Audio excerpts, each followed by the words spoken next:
They were 27 teenagers, full of life, headed for one last adventure before adulthood. Then, they vanished without a trace. No calls, no bodies, just silence. For 22 years, the story of the class of '99 was nothing more than a terrifying urban legend, a cautionary tale whispered around campfires.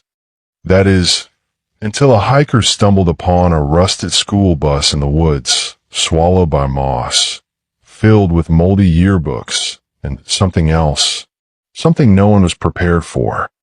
June 3rd, 2021, Oregon's rogue River Siskiyou National Forest. A seasoned hiker, off his usual trail, catches sight of a strange yellow object through the trees. Thinking it might be old equipment or a ranger outpost, he gets closer, only to find the shattered shell of a school bus, half consumed by the forest. The number on the side is almost unreadable. Inside, it looks like time just stopped.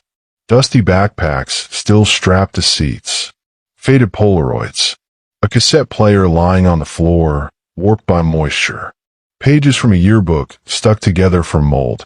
But in the very back seat, a pile of clothing, and beneath it, what was unmistakably a human jawbone. When investigators arrived, they immediately connected the bus to one of the most chilling cold cases in Oregon history, the disappearance of Forest Grove High School senior class of 1999, during their graduation trip. But the deeper they looked, the more impossible it all became. There was no record of the bus ever being rented. No trail cameras had picked up its entry. No road nearby. And inside, personal items belonging to nearly every single missing student. Some of the belongings were intact, but others were arranged deliberately, like a message or a ritual. What happened on that bus wasn't an accident, and what the forest kept hidden for over 2 decades was more than a tragedy. It was a secret no one was meant to find. The halls of Forest Grove High School buzzed with the electric energy of seniors on the brink of freedom. Locker doors slammed, laughter echoed down corridors, and teachers wore the weary smiles of people counting down the days. It was May 1999, and for the class of '99, graduation was just around the corner. Among the sea of navy caps and gowns being prepped for the big day, 26 students stood out, not because they were extraordinary, but because they were close. A tight-knit group, grown together over the years through shared classrooms, heartbreaks, inside jokes, and Friday night games. Lacey Monroe walked the hall with effortless grace, a folder clutched to her chest. She was everything her parents hoped for: valedictorian, student council president, future Ivy Leaguer. Her father, Mayor Thomas Monroe, never missed a chance to mention her achievements during city speeches. But those who knew Lacey closely saw the pressure behind her polished smile. The late-night study sessions, the panic attacks hidden behind bathroom stalls. Not far behind, Jared Fields darted into the AV room, camera in hand, narrating his own mockumentary of high school life. Jared was the class clown, bold, relentless, occasionally obnoxious, but his eyes carried a sharpness few noticed. He planned to turn the camping trip into his final project, a time capsule of their last week together. Gonna be my Blair Witch, but funnier, he'd joke. Tyrese Hall towered over most of his classmates, shoulder pads long since replaced with the proud weight of a full-ride football scholarship to Oregon State. Everyone expected big things from Tyrese. Coaches, classmates, his mom, especially. But with every scholarship offer came a growing fear. What if he failed? What if the best years of his life were already behind him? Then there was Emily Tran, the girl whose presence was often marked only by the soft scrape of pencil on paper. Her sketchbook never left her side, filled with portraits of classmates who never knew they'd been drawn in forest scenes she claimed came to her in dreams. She rarely spoke unless spoken to, but when she did, it lingered. Emily wasn't exactly part of the group, but somehow they all trusted her. As the final bell rang on a Friday afternoon, the school was alive with celebration. Someone blasted Green Day's Good Riddance from their car stereo. Teachers handed out final permission slips, and talk of the upcoming trip to the Rogue River Wilderness dominated every conversation. June 5th, 1999. It was supposed to be a celebration. 27 seniors from Forest Grove High School had been planning their graduation trip for months. After finals, college acceptance letters, and years of small-town monotony, this trip was their moment of freedom. The destination, a remote campground nestled deep within Oregon's Rogue River Siskiyou National Forest. Isolated, scenic, and far away from parents, curfews, and rules. They left that Saturday morning in a yellow school bus driven by Mr. Harold Griggs, a substitute driver filling in for the usual one, who had called out sick the night before. Departure was cheerful. Students waved to their families, backpacks stuffed with snacks and sleeping bags. A few parents captured grainy camcorder footage, laughter, cheers, and a group photo just before boarding. That was the last anyone would ever see of them. That evening, one of the parents, Mrs. Elsie McClure, received a voicemail at 6:41 p.m. It was from her daughter, Rachel. In the background, muffled laughter, someone yelling, "Turn that off." Then a pause, and silence. No goodbye, no hang up, just static. When the bus failed to check in at the campground that night, it was first assumed they'd gotten delayed. The weather had turned foggy. Roads in the forest were narrow, barely paved, and lined with sheer drop-offs. Parents called, but no one answered. By Sunday morning, panic set in. Search and rescue teams were dispatched. Helicopters scanned the region. Dogs tracked dead ends. But there were no tire tracks, no cell phone pings, and no broken branches to follow. The campground host confirmed no yellow school bus had arrived. The bus and its passengers had simply vanished. On the third day, search teams widened their perimeter. 1 week later, a local fisherman found something strange near a river bend 15 miles from the main road, a disposable camera lying half buried in the mud. The casing was cracked and water damaged. When investigators opened it, they found it empty. The film inside had been removed. 10 days after that, another mystery surfaced. Mr. and Mrs. Callahan, whose son Trevor was among the missing, received a letter in the mail. No return address, no postmark, just 5 words, written in shaky handwriting. "We made it. Please stop looking." At first, the note gave them hope, but handwriting experts reviewed it. The curves of the letters were off. The pressure is inconsistent. It looked almost like Trevor's writing, but not quite. The final verdict, likely forged, possibly traced. Still, the note sparked rumors. Some said the kids had staged their disappearance. Others whispered about cults or strange rituals in the woods. Some believed the students were still alive, hiding, but the facts remained the same. There was no trace of the bus, the driver, or the 27 students. No witness ever came forward. Nobody was ever found. And after 2 months, the case was quietly closed, labeled an unsolved missing persons event. But the parents never stopped looking. Some walked the forest trails every year. Others posted photos on missing persons boards. And one father, Robert Vasquez, kept a journal, documenting every theory, every strange tip, every sleepless night. He once wrote, "I don't think they drove off the road. I don't think it was an accident. I think something took them, something that didn't want them found." He never explained what he meant, and no one ever proved him wrong. 21 years had passed. The halls of Forest Grove High School echoed with the sounds of new students, new laughter, and new memories, but a shadow lingered.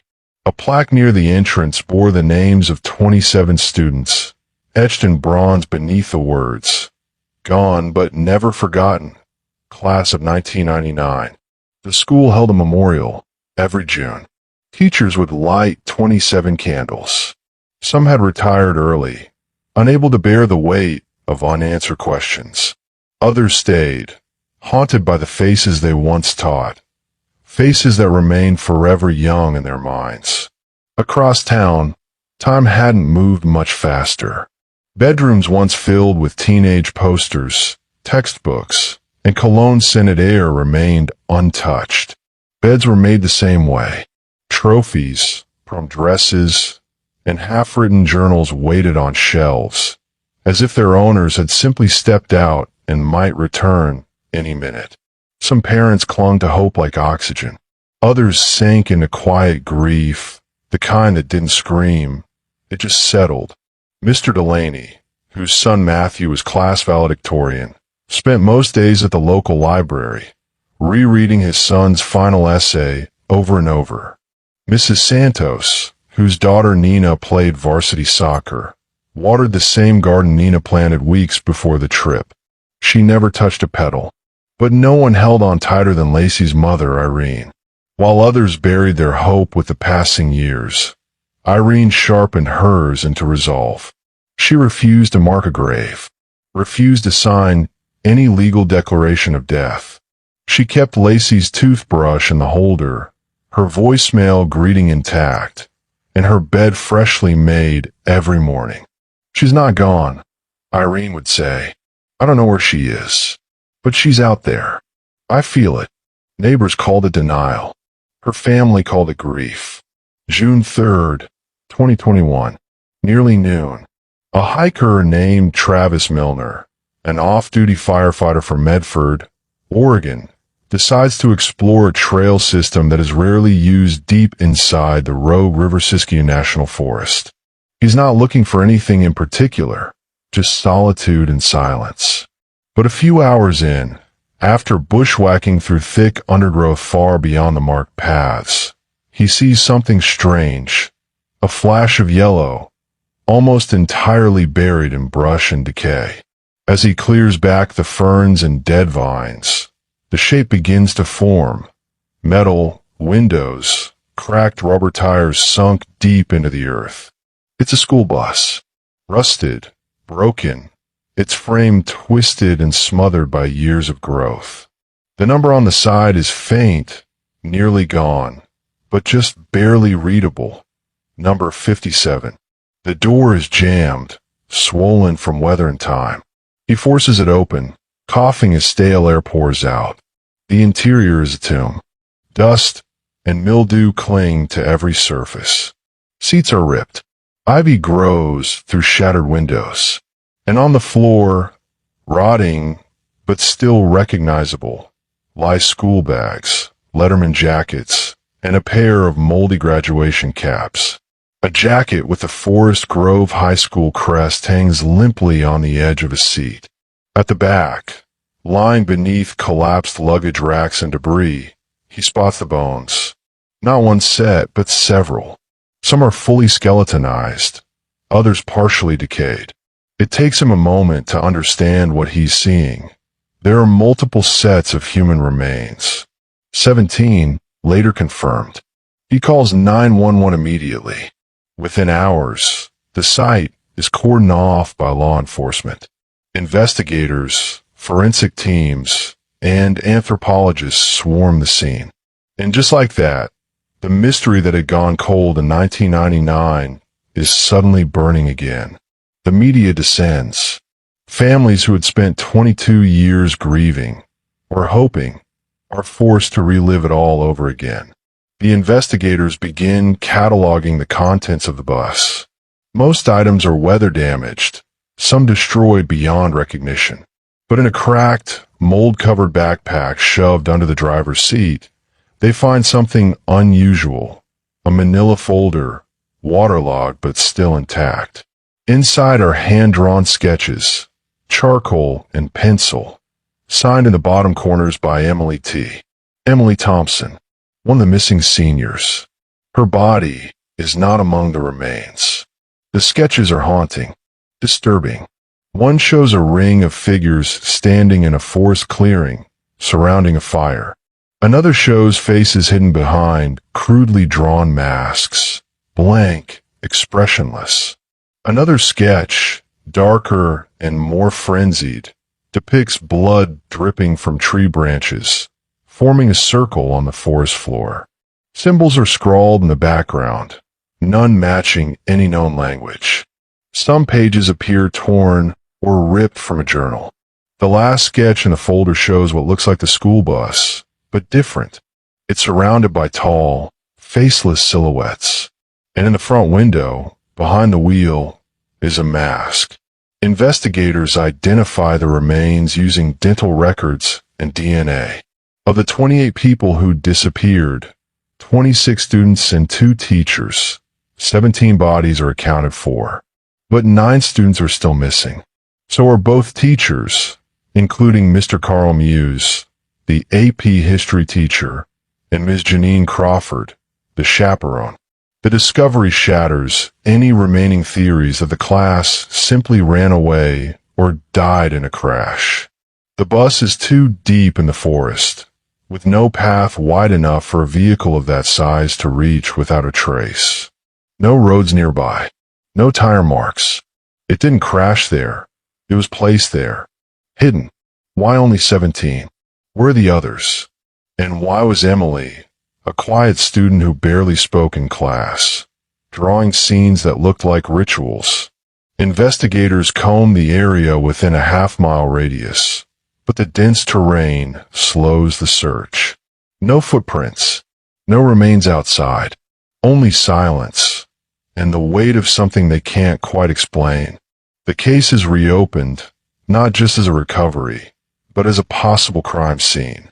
Foul play is suspected, and as the sketches are leaked to the press, a new theory begins to circulate. One far darker than anyone had considered before. What really happened to the class of '99 in those woods? And who, if anyone, planned for them never to return? Days after the discovery of the school bus in the Oregon woods, the police station in Bend was flooded with news vans, investigators, and concerned citizens. The entire state was buzzing with the mystery. What had happened to the class of 1999? What was the meaning behind the bones found inside the rusted school bus? And why, after more than 2 decades, had nothing surfaced until now? Then, on the morning of June 10th, an unassuming figure walked into the Bend police station. The early morning haze lingered in the air, and the fluorescent lights of the station hummed with the usual monotony until the door swung open, and a man stepped inside. He was gaunt, thin to the point of appearing almost fragile.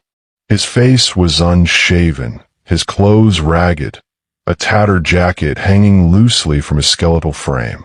His long, disheveled hair clung to his face as if he hadn't combed it in years, and his eyes, sunken with exhaustion, darted nervously around the room. The officers, who had been caught up in their own discussion about the bus discovery, fell silent when they saw him. The man didn't seem to notice the sudden shift in the air.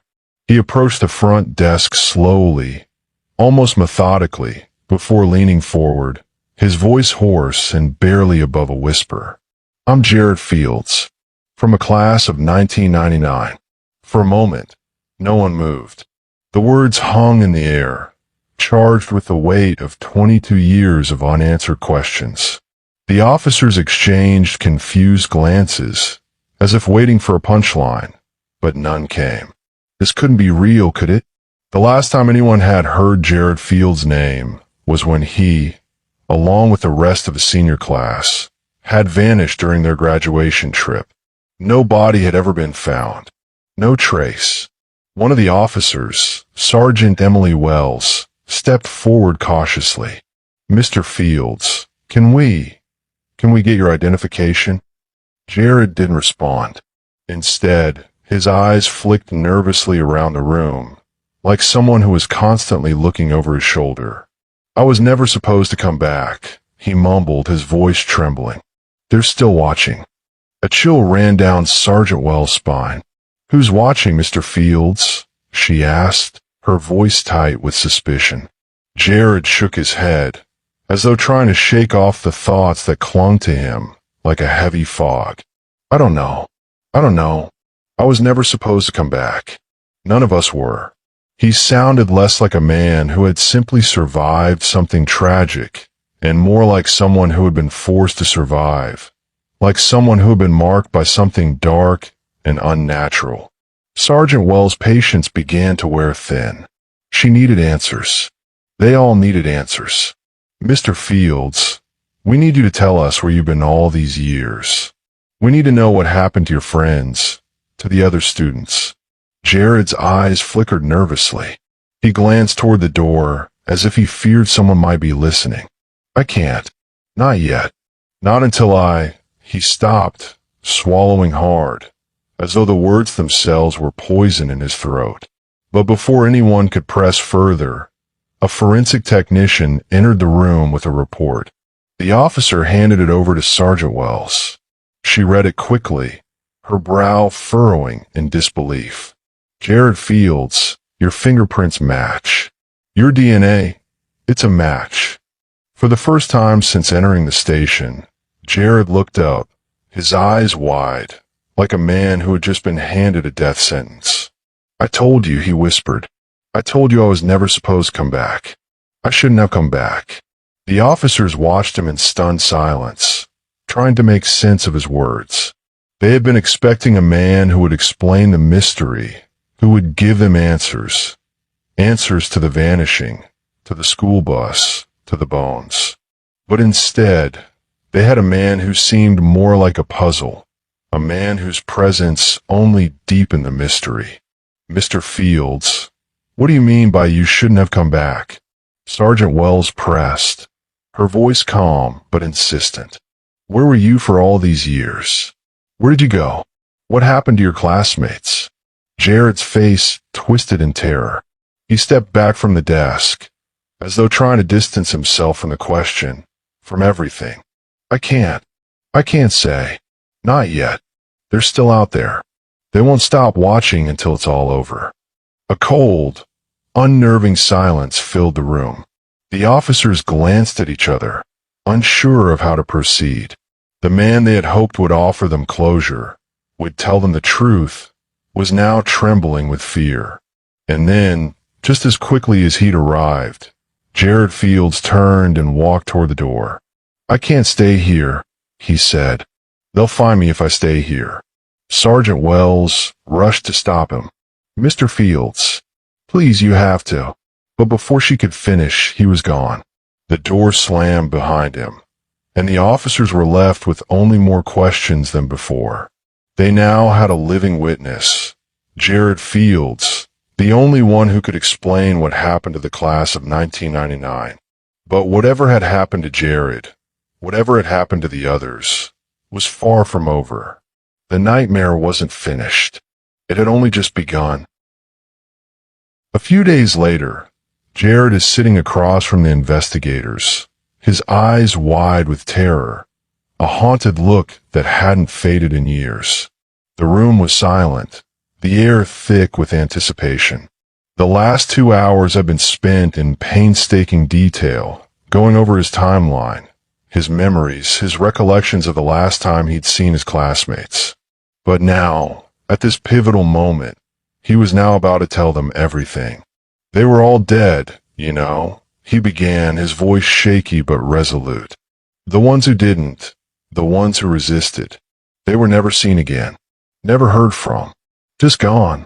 Jared paused, his hands trembling slightly as he wiped them on his pants.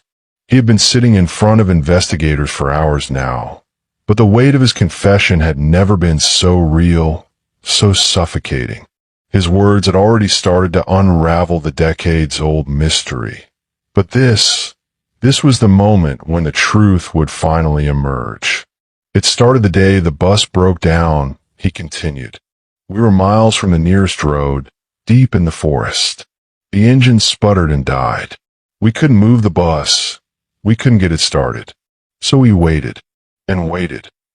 Jared's voice quivered as he relived the memory, the dissonant sounds of the forest creeping back into his mind. That's when they found us. He leaned forward, his gaze locking with the investigators. They wore these robes, gray, like they'd been living in the dirt. I think they called themselves the Chosen. They said they were from an off-grid sanctuary, a place of peace, a place to escape the outside world. They told us the world was falling apart, that society as we knew it was crumbling. Jared shook his head, his eyes drifting to the floor. It sounded like a joke, but we were stuck. No one had signal on their phones, and none of us had any idea how to fix the bus. So we followed them. We didn't have a choice. The investigators exchanged glances, their faces impassive but keenly focused.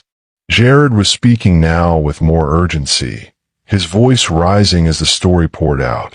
At first, the commune was peaceful. It felt almost too good to be true. They gave us food and told us we could rest. They promised us everything we needed. They took care of us and gave us shelter. The air felt different there, like it had weight, like everything was slow. But after a while, things started to shift. Jared paused again, his breath catching in his throat. They started talking about reconditioning, how we needed to let go of our old lives, our pasts. We weren't allowed to talk about where we came from, what we were running from. They told us we had to forget everything. They called it cleansing. The word hung in the air like a warning. Jared's eyes flickered with something akin to fear, something darker than mere recollection. They gave us food, he continued, but it didn't taste right. It was off, like they were drugging us, dulling us. Some of us started getting these vivid dreams, nightmares that felt too real, too intense. And then they started making us sleep in shifts, very controlled, very specific. They want to know when we were awake and when we were asleep. It didn't matter if you were tired. You had to follow the schedule. He rubbed his eyes, clearly exhausted by the memory. Some of the kids started to resist. They couldn't take it. They wanted to leave, but they were too afraid. They were terrified of what would happen if they didn't comply. I saw a few of them try to escape. I heard their screams when they were dragged into the woods. They were never seen again. The room was deathly quiet, the words hanging in the air like a sinister fog. Jared's lips trembled as he spoke again, his voice growing quieter. They told us they were the chosen ones. The world had ended outside those woods. The only thing left was their commune. They said we were chosen to live in a new world, to be a part of something greater. But it wasn't a choice.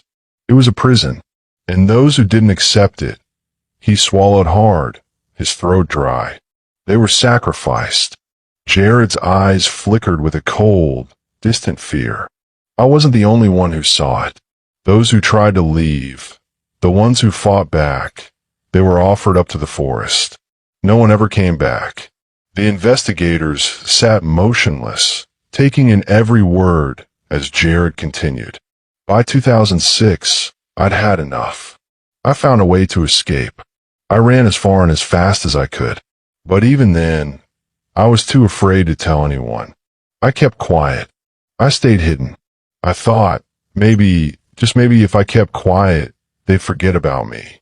That I could live my life. Jared's gaze darkened, his voice lowering to a whisper. I thought I was the only one. But when I heard the bus had been found, I knew. I knew they hadn't forgotten. I had to tell someone. I had to tell you all the truth. The room fell into silence once more, the weight of Jared's words pressing down on everyone present. The investigators were stunned. What he had just described wasn't just a simple disappearance. It was a conspiracy, a cult, and it had taken 27 young lives, lives that had been reconditioned, controlled, and sacrificed to something darker than anyone had ever imagined. Jared had escaped, but his classmates were never meant to. They had been chosen for a purpose, And the forest, the very forest that had hidden their remains for decades, held the final, horrifying truth. The world they had been told about wasn't gone. It was waiting for the next generation to take their place. When Jared first came forward, the reaction was mixed. Some parents clung to his every word, hoping for answers, desperately needing closure. They believed him. His story made sense in a way that the authorities couldn't explain. But others, especially the families of the missing students, refused to believe him. They couldn't reconcile the image of their children with the grim picture Jared painted. To them, he was just a survivor, a man whose mind had been warped by the horrors he had endured. The divide in the community grew deeper. In the months following his return, some families openly accused Jared of being responsible for their children's deaths, while others saw him as a victim of the same tragedy. His credibility was questioned in every direction. The media had a field day, labeling him everything from a hero to a delusional maniac. But Jared never faltered in his resolve. He knew the truth, and it was more terrifying than anyone could imagine. Soon, Jared was placed in protective custody. The police couldn't risk him being silenced by those who still believed their children were out there, waiting to be found. They had no idea who could be trusted. There were too many loose ends, too many unanswered questions. The militia's role, the strange events in the forest, the missing students, none of it fit neatly into a single narrative. But Jared's story, disturbing as it was, offered a chilling glimpse into what had really happened. Months later, Jared published a memoir, recounting his experiences and his unsettling journey through the heart of that forest. The book became a sensation, sparking new theories about the class of '99, the militia, and the twisted events that had unfolded in the woods. Some people believed every word. Others dismissed it as the ramblings of a broken man. But one thing was certain. Jared had seen something beyond human comprehension, something that no one would ever be able to fully understand. The aftermath of the class of 1999's disappearance remained an open wound in the community. The forest still held its secrets, and the answers were buried deep beneath the moss and vines, waiting for someone brave enough to uncover them. Jared's memoir became a symbol of both truth and madness, a final, haunting chapter in the story of the students who vanished without a trace. As for the families of the missing, they were left to pick up the shattered pieces of their lives. Some continued to search for their children, convinced that they were out there somewhere. Others, like the families who had always supported Jared, were left with only the grim knowledge that their loved ones had never truly come back. The forest had claimed them, and the truth was far darker than anyone had ever imagined. It had been months since Jared's memoir was published, and the frenzy over the class of '99 had not died down. The story still hung in the air like a shadow over the community, with families torn between hope and despair. Some were convinced Jared had fabricated everything, while others believed he had merely scratched the surface of something far darker. Jared had become a recluse, only emerging when necessary for interviews or to meet with authorities. But on a cool, overcast afternoon, he made his way back to Forest Grove High School, the place that had once been filled with laughter, the bright futures of the class of '99, and the promise of a summer filled with adventures. Now, it was a memorial, an empty reminder of what had been lost.